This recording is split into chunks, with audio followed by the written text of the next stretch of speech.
Hello, আসসালামু আলাইকুম everyone.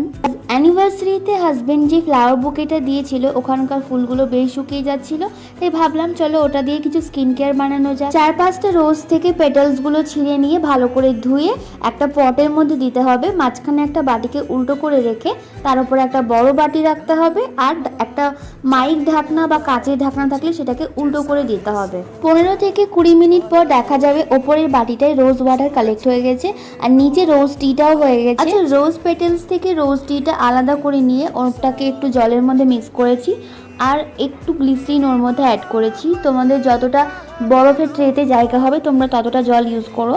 বাড়িতে যখন রোজ আসে তখন রোজগুলো শুকিয়ে যাওয়ার পর আমরা ফেলে দিই, আর তখন ফেলতে ভীষণ মায়া লাগে। এইটা তোমরা একবার ট্রাই করে দেখতে পারো, রেজাল্ট কিন্তু অ্যামেজিং আসে। এবার ওই রোজ ওয়াটারের মধ্যে 1/2 চামচ গ্লিসারিন অ্যাড করে এটাকে একটা কন্টেনারের মধ্যে রেখে দিব।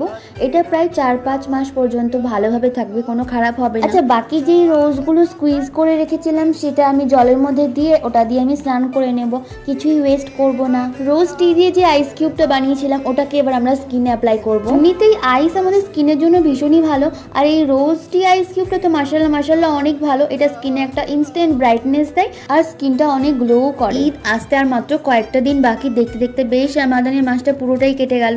তবে এখনো আমার শপিং কোনো কিছুই কমপ্লিট হয়নি। অন্য টাইমে জামা জুতো এত কিছু পছন্দ হলেও ঈদের টাইমে জানি না কেন কিছুই পছন্দ হয় না। চলো, মুখের স্কিন কেয়ার তো অনেকটাই হলো, এবার একটু হাত পায়েরও যত্ন নেওয়া যাক। ঈদের টাইমে সব থেকে বেশি আমাদেরকে চকচক করতে হবে গাইস। ম্যানিকিউর পেডিকিউর আমি অলওয়েজ বাড়িতেই করি আর এটা সিরিয়াসলি অ্যামেজিং রেজাল্ট দেয়।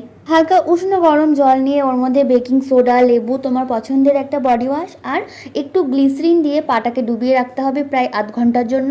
এতক্ষণে পাটা বেশ নরম হয়ে আসবে আর তখন একটা ফুড স্ক্রাবার দিয়ে পাটাকে ভালো মতো স্ক্রাব করে নিতে হবে। আর বাড়িতে একটা স্ক্রাবার বানিয়ে নিতে হবে, যেটা হচ্ছে চালের গুঁড়ো, দই, একটু গ্লিসারিন আর একটু গোলাপ জল দিয়ে। ওটা দিয়ে ভালো করে পাটাকে স্ক্রাব করে 10 মিনিটের জন্য লাগিয়ে রেখে ধুয়ে ফেলবে। এরপর আমি একটা মাসাজ জেল দিয়ে ভালো করে পাটাকে মাসাজ করে 10 মিনিট পর ধুয়ে নিয়েছি। নেল ফাইলার দিয়ে তোমরা এবার নেলের ওপরটা একটু স্ক্রাব করে নিও, এতে নখ অনেক সাদা হয়। হাত আর পায়ের ক্ষেত্রে কিন্তু সব সেমই হবে। এবার একটু গ্লিসারিন আর ইউরিয়া ক্রিম বা যে কোনো ক্রিম মিক্স করে পায়ে লাগিয়ে সক্স পরে নেবে। আজকের ভিডিওটা এতটুকুই, চলো বাই।